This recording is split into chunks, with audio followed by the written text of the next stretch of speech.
Hola, muy buenos días a todos. Soy Mariano Sperati, soy médico, jefe de servicio del Servicio de Cuidados Intensivos del Hospital Privado de Comunidad y soy docente universitario en asignaturas relacionadas con investigación en la Universidad Nacional de Mar del Plata y no me voy a detener demasiado en las cuestiones que ya abordó Gustavo. No hay una pregunta, no hay un buen proyecto de investigación y no va a haber claridad en la generación de conocimiento si no tenemos una buena pregunta de investigación. Una buena pregunta de investigación es aquella que tiene determinados atributos. Aquí yo los pongo con o mejor dicho, esto se ha determinado con una mnemotecnia, ¿sí? Que sea factible, novedosa, interesante, ética, relevante, plausible. Y además de tener estos atributos, tiene que estar bien estructurada, ¿sí?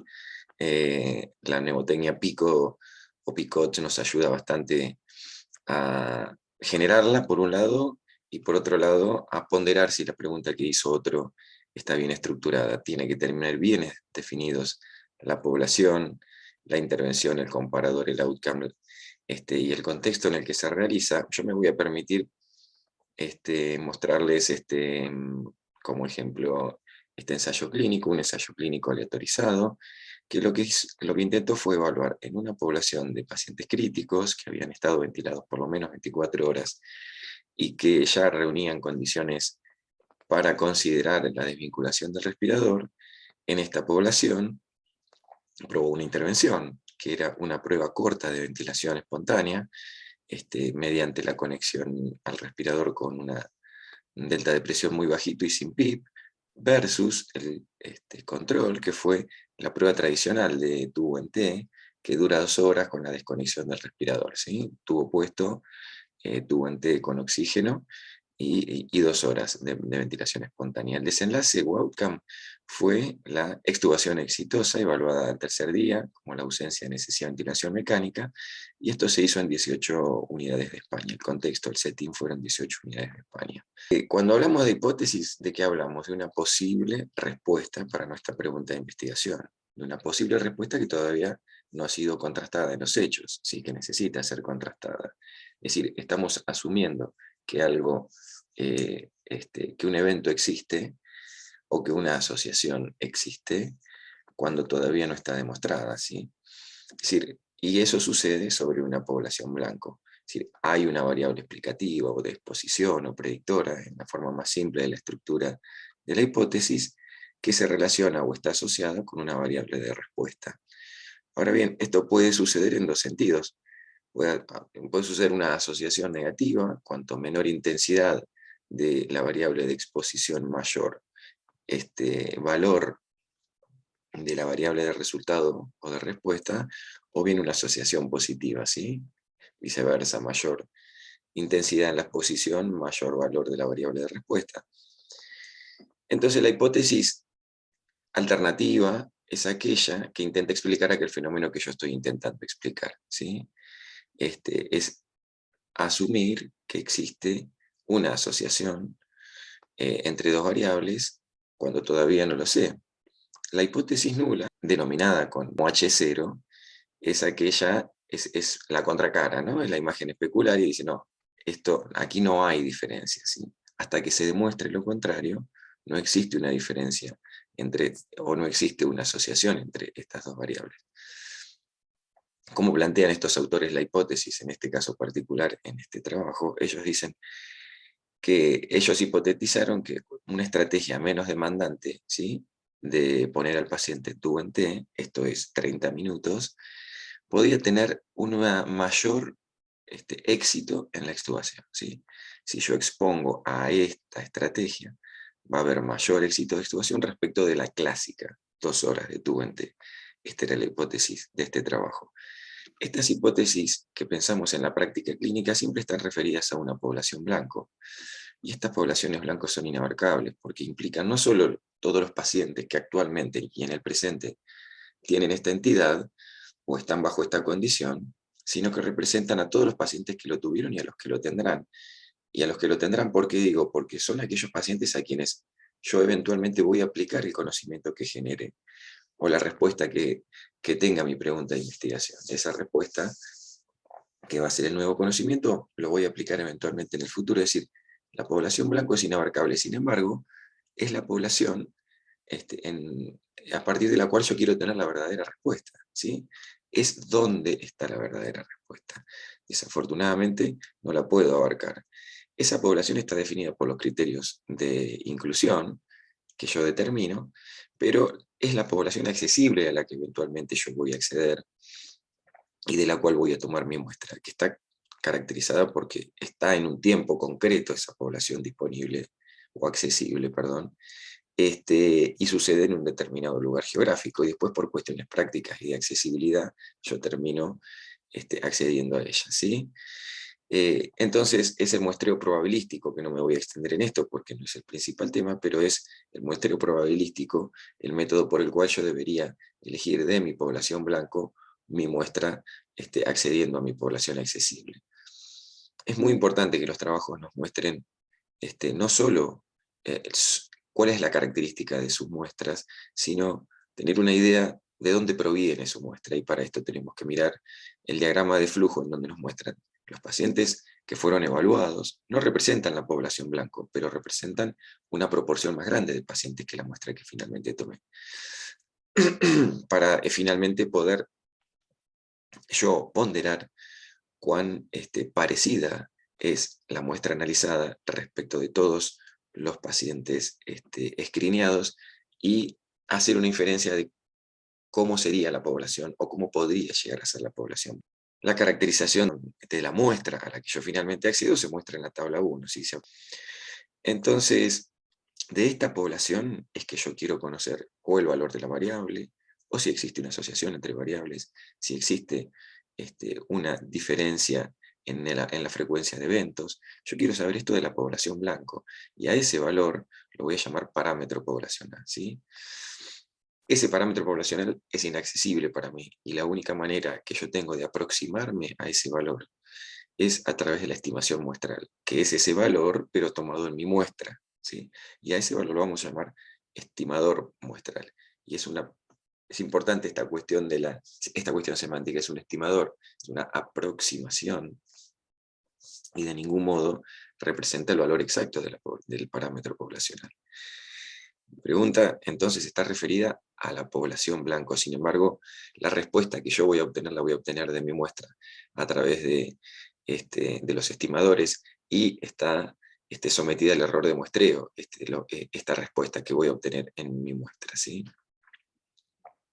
La asociación causal, hablamos de asociación, es un subtipo de asociación en donde la variable predictora o la variable de exposición la vamos a llamar causa, y a la variable de respuesta o de resultado la vamos a llamar efecto. Así que tiene que reunir una serie de características, ¿sí? Bien, vuelvo un poquito a temas un poquito más bien básicos. Repasar que las variables pueden ser cuantis y cualitativas, y que las cuantis pueden ser a su vez continuas cuando se pueden disociar en múltiples unidades cada uno de sus valores, ¿sí?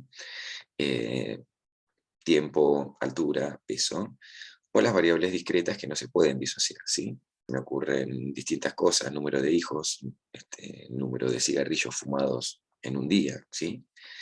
Y las variables categóricas, que pueden ser ordinales o bien nominales. Voy por aquí porque esto nos va a ir llevando a un camino que es el destino final a donde queremos ir. Entonces, de acuerdo a la naturaleza de la información, se clasifican así, pero de acuerdo a qué función están cumpliendo en la hipótesis estas variables, se pueden denominar como variable explicativa, variable de exposición y variable de resultado, ¿sí? Existe una tercera categoría, que son las variables de confusión.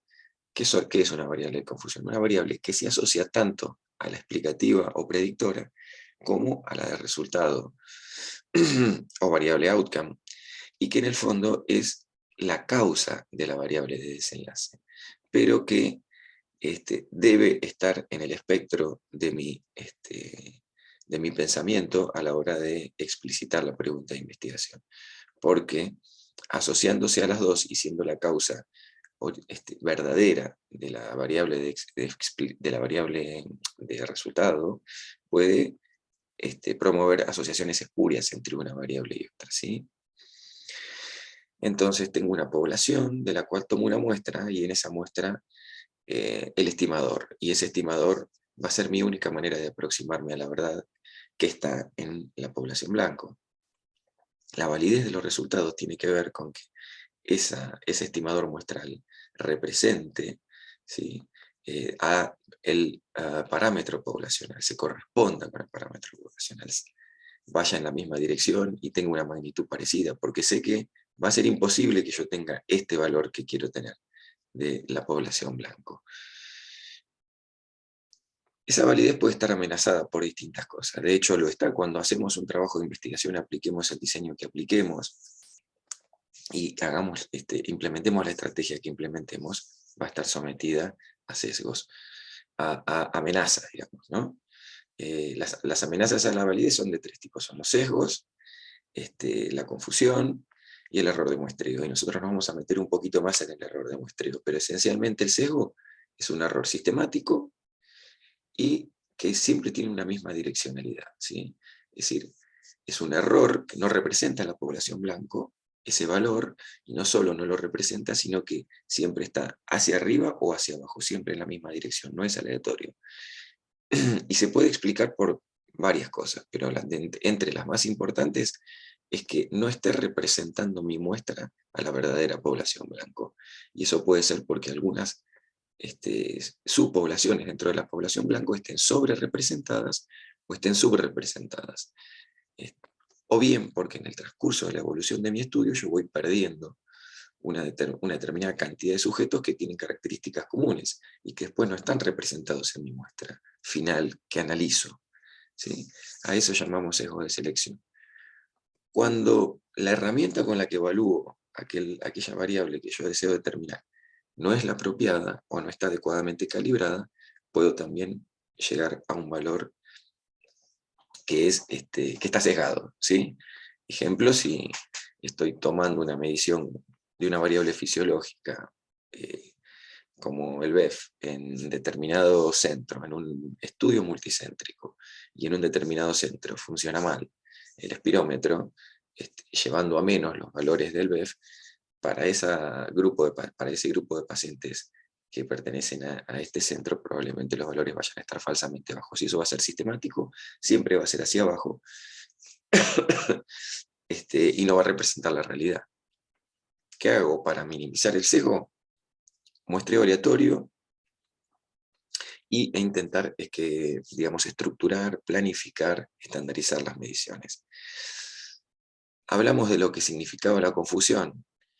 ¿Cómo es que tengo que tener en cuenta la confusión a la hora de estructurar mi pregunta de investigación y establecer esas posibles asociaciones? Tener en cuenta qué otras variables podrían explicar esa asociación, para tenerlas en cuenta y ajustar por ellas. En nuestro caso, la aleatorización es lo que de alguna manera nos ayuda a minimizar este sesgo, porque todas estas características que podrían estar asociadas tanto a la prueba que yo ejecuto como a la tasa de extubación exitosa. Y de hecho cualquiera de estas variables podría ser la causa de tener o no una extubación exitosa. Con la aleatorización, lo que yo me resguardo es que estas características de la población estén distribuidas entre los dos grupos de manera equilibrada, ¿sí? En otras palabras, que los grupos sean iguales. Eso me lo permite la aleatorización. Que sean iguales en todo, excepto en la exposición a la que yo los someto, ¿sí? La prueba que les hago. Y entonces, si encuentro una diferencia en la variable de resultado, va a ser explicada por la intervención diferente que yo le hice, y no por ninguna de estas potenciales variables de confusión. ¿Cómo minimizo la confusión entonces? Aleatorizando, y eventualmente en los estudios de observación ajustando, ¿sí? Haciendo ajustes. Acá nos vamos a meter un poquito más, porque la tercera de las amenazas a la validez es el error de muestreo, o el azar de muestreo. ¿Qué significa el azar de muestreo? Que si yo quiero acceder a este valor parámetro poblacional y tomo una muestra, todos los valores de mi muestra nunca van a ser exactamente iguales a los de la población blanco. Es decir, va a existir una diferencia entre parámetro poblacional y estimador muestral. Y esas diferencias pueden ser lo suficientemente grandes como para amenazar el resultado de mi estudio y que mi estudio no represente lo que pasa en la población blanco. El teorema del límite central, que es un modelo teórico, nos ayuda un poco a amortiguar un poco esta amenaza, ¿sí? Que esencialmente, ¿qué es lo que, digamos, cuáles son las consecuencias del teorema del límite, que es un modelo teórico? Entonces, que cuando las muestras son lo suficientemente grandes, una muestra que sea, cuya característica es que sea continua, cuando la muestra es suficientemente grande, tiene una distribución normal, una distribución de frecuencias normal, su media, la media de mi muestra va a coincidir con la de la población, y la forma, ¿sí? La forma va a depender también del tamaño muestral. Vamos a intentar ejemplificarlo. Esta es un histograma con una distribución de frecuencias. Acá hay una cantidad de muestras y acá hay unos valores de esas muestras, ¿sí? Este es el valor de la media, 16, y este es el desvío estándar de esta muestra, que es de 5. Yo quiero saber este valor, pero no lo sé, esto está en mi población blanco. Entonces, si tomo 5 muestras, eso me va a representar una media, y si lo repito, eso me va a representar otra media. Si lo repito, este parámetro que acabo de hacer a este proceso 5 veces, fíjense que la media que voy a obtener va a ser de 10, y acá está en 16, es decir, que estoy bastante lejos de esto. Esto se debe al azar de muestreo. Sin embargo, si yo repito una cantidad suficiente de veces este procedimiento, tomar cada vez más muestras de mi población, la curva va adoptando un formato que se parece a la normalidad, y la media se va pareciendo cada vez a la media de la población global, ¿sí? En esto consiste el azar de muestreo y cómo el teorema del límite central nos ayuda a entender cómo puedo minimizar esto. Este es el parámetro poblacional, esta es la media de mi población, y esto tiene un desvío estándar. El desvío estándar en mis muestras se llama error estándar, ¿sí? Y depende del número de pacientes. Dependiendo del número de pacientes, todos estos estimadores muestrales van a tener una forma diferente, ¿sí? Que va a ser más angosta y más empinada, y va a tener un desvío estándar más pequeño cuanto mayor sea la muestra. Entonces la distribución normal es aquella en la que la media, la mediana y el modo coinciden, que tiene una forma acampanada. Y una cosa importante, en la distribución normal, el desvío estándar, un desvío estándar para cada uno de los lados de la media abarca más o menos el 68% de la población. Y 1.96 desvío estándar a cada uno de los lados de la media me representan el 95% de todas las observaciones que yo tengo en esta población, si es la población blanco, o en esta muestra, si es una muestra. Es decir, que el azar de muestreo lo minimizo haciendo una estimación del tamaño muestral y el número de observaciones adecuado. Ya dijimos que no es posible observar la población blanco y que pues solo puedo observar mi muestra, que yo estoy buscando una asociación o un valor en mi muestra. Si esa asociación o valor que estoy buscando en mi muestra coincide con el de la población blanco, estoy ok. Ahora bien, si yo encuentro una diferencia en la tasa de eventos, por ejemplo, en mi muestra, y eso no está sucediendo en la población blanco, cometo un error de tipo 1 o alfa, ¿sí?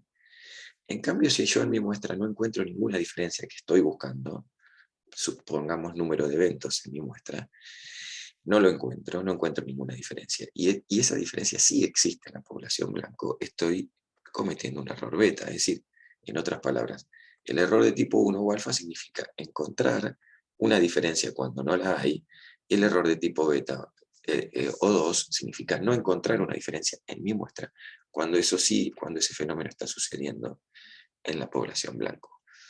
¿Cómo puedo testear esto? ¿Sí? ¿Cómo puedo testear esto una vez que ya llegué a mis resultados en en la muestra que yo estoy evaluando. Lo hago mediante un test de hipótesis. ¿Qué es eso? ¿Qué es un test de hipótesis? Es un conjunto de métodos estadísticos, a partir de la información que tengo, que me permiten inferir qué pasa en la población blanco. ¿Sí? De alguna manera, si yo observo una diferencia en mi muestra, ¿cuán probable es que esa diferencia haya existido si viene de una población en la cual la hipótesis nula es la cierta, en la cual no hay diferencias? Asumamos que el gol estándar es que no hay diferencias en la población blanco. ¿Cuán probable es que yo haya encontrado esa diferencia en mi muestra? ¿Sí? Si en la población blanco no hay ninguna diferencia. Ahora, tomémoslo con un ejemplo.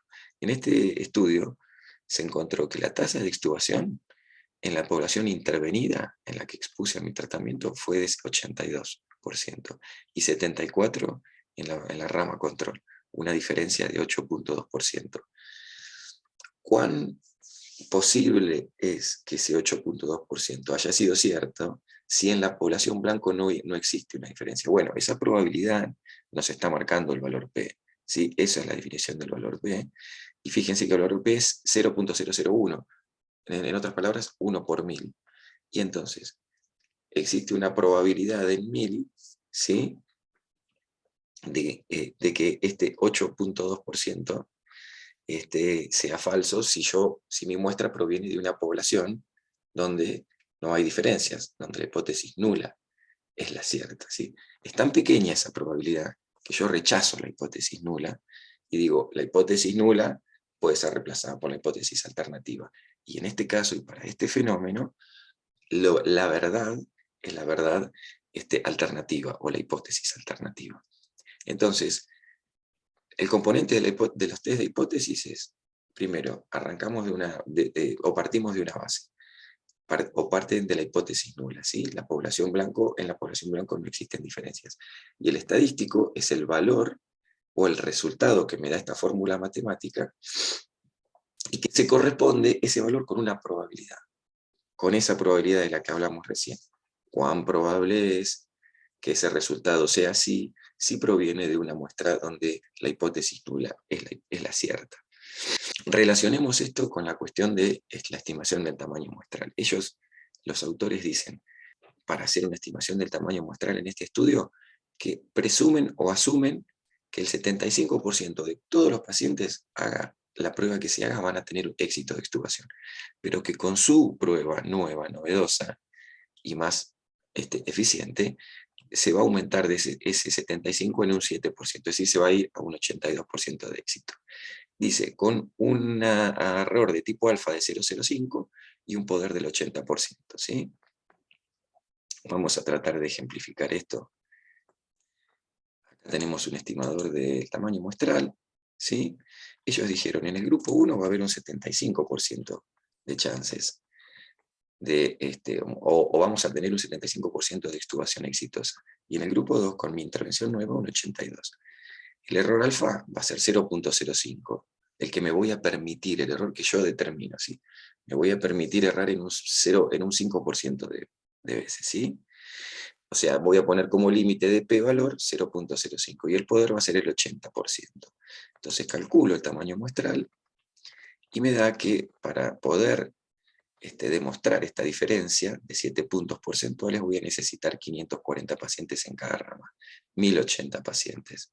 Y fíjense que dicen ellos que para poder demostrar esta diferencia, con este error alfa y beta se necesitan 540 pacientes y eso lo hemos podido demostrar en la estimación del tamaño muestral. ¿Sí? ¿Qué test uso? ¿Cuáles test? Los test de hipótesis son diferentes para cada tipo de variable que yo esté evaluando y presuponen una serie de supuestos.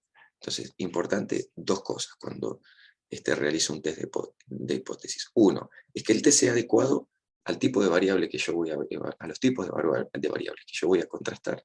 Segundo, que esos supuestos se cumplan, ¿sí?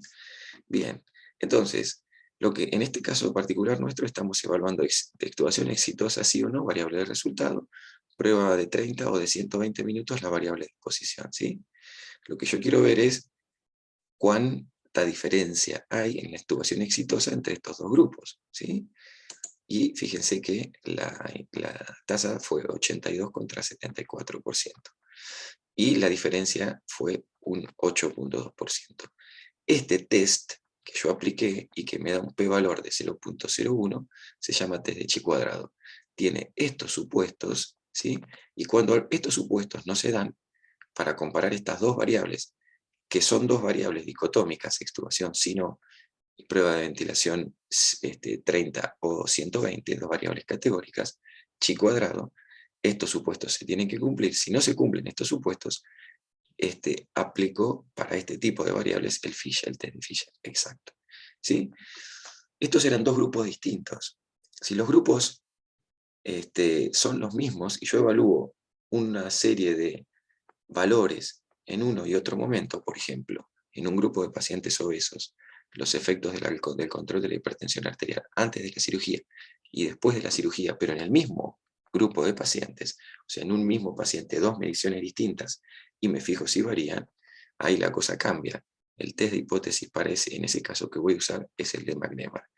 Acá les ejemplifico qué pasa con las variables continuas. Si son dos grupos independientes, tendré que ver si la distribución de los valores es normal, curva normal ya vimos, se aplica el test de Student, y si los valores de la distribución no son normales, el Mann-Whitney. Si los grupos que voy a evaluar, las variables que voy a evaluar, están en grupos relacionados, en un mismo grupo de pacientes, dos mediciones, entonces si la distribución de los valores tiene curva normal, es el test de Student para muestras pareadas, o el de Wilcoxon si las curvas son anormales. Y todos estos son los tests si se comparan tres o más grupos, ¿sí? Todos estos test de hipótesis tienen que ser aplicados apropiadamente de acuerdo al tipo de variable, ¿sí? De acuerdo a los grupos que estoy evaluando, y si se cumplen los supuestos. En este ejemplo, entonces, fíjense que acá además los autores evaluaron estadía en UCI y estadía hospitalaria, que son variables cuantitativas. Número de días, variables cuantitativas. ¿Qué pasó en el grupo 30 versus en el grupo 2 horas? Y utilizaron, la distribución no era normal porque acá lo expresan como medianas, y entonces utilizaron, vamos para atrás, ¿qué pudieron haber utilizado? Dos grupos, muestras independientes, sin curva normal, seguramente el test que aplicaron fue Mann-Whitney, ¿sí? Y el p-valor no fue significativo, ¿sí? Existían 69% de chances que esta diferencia provenga de un grupo o población blanco en la que la hipótesis nula sea cierta. Ven que hay una pequeña diferencia. Y acá no la hay directamente, pero aquí hay una pequeña diferencia. Y entonces, la chance de que esa diferencia provenga de un grupo donde esa diferencia verdaderamente exista, es una chance relativamente baja. Con lo cual, descarto la hipótesis nula, y este es el sentido de la aplicación del test de hipótesis. Respecto de los intervalos de confianza, las estimaciones que yo haga, las puedo expresar, digamos, las puedo testear con el test de hipótesis y las expreso con el p-valor. Pero cuán precisa es esa estimación, lo veo con el intervalo de confianza, ¿sí? 8,2% es un valor, pero es un valor tomado de una muestra, ¿sí? Y que pudo haber tenido un verdadero valor bien distinto, ¿sí? ¿Se acuerdan cuando hablábamos de que las muestras pueden tener los estimadores muy distintos que su población blanco? Bueno, ¿entre qué valores podría estar el verdadero valor o la verdadera diferencia entre estos dos grupos que comparé? Bueno, eso es lo que expresa el intervalo de confianza. El verdadero valor o diferencia en la tasa de eventos podría estar entre el 3,4 y el 13%, ¿sí? Y entonces la interpretación del intervalo de confianza es que se utiliza como medida de precisión y nos da una idea de cuán amplia puede ser el verdadero valor, ¿sí? Y en última instancia nos está diciendo también si mi muestra ha sido lo suficientemente grande, ¿sí? Nos podemos explayar un poquito después en la cuestión del intervalo de confianza porque es un concepto muy importante y a mí se me acabó el tiempo. Les agradezco mucho y discutiremos en la post charla y por la tarde, y los animo a que se queden por la tarde.